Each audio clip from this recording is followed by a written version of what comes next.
Today's tip is about fibbing. Hi, it's me, Linda Burhans, the gal who cares for caregivers with love, laughter, and lessons learned. Today we're going to talk about fibbing. Fibbing, you say? I couldn't lie to my mother. We're not talking about regular, everyday fibbing. We're talking about what I call compassionate fibbing. Someone comes into my support group and they say, my mother keeps asking for my dad. I tell her, Mom, Dad died 10 years ago. I say, what does your mother do? She cries. And she asked me again the next day the same thing, Linda. And I tell her, Dad died 10 years ago.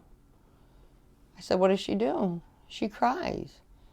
Because that's the first time she has ever heard it. She doesn't realize Dad died 10 years ago. So compassionate fibbing, I would say, Dad's at work, Mom. Dad just went to the store. Because someone that has Alzheimer's and dementia does not remember from one moment to the other. You don't want them to be hurt. I had one woman tell me that her mother really didn't recognize her and started calling her by her husband's name. So she said, what the heck?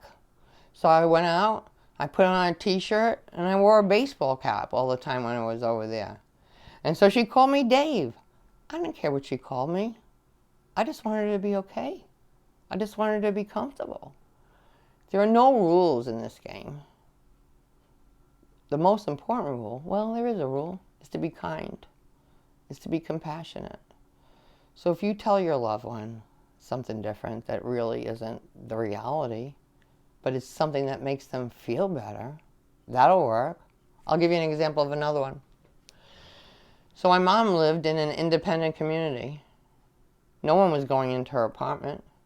And she said to me one day, Linda, that girl keeps coming into my apartment and messing up my papers. You know, everybody's got that stack of sacred papers next to their telephone or whatever. Now I knew no one was going in there. But by the fourth day, my mother was really agitated. I didn't even know about dementia at the time. I just didn't want her to be agitated. So I walked out of her apartment and said I'd be back in a couple minutes. I walked down to the end of the hall. I stood there for a little while. I came back. I said, Mom, I just met that witch out in the hallway. And I told her, if you ever mess with my mother's papers again, you're going to have to answer to me. She said, thank you, Linda. And it was over. So that's what I call compassionate fibbing. So tune in next week for another tip.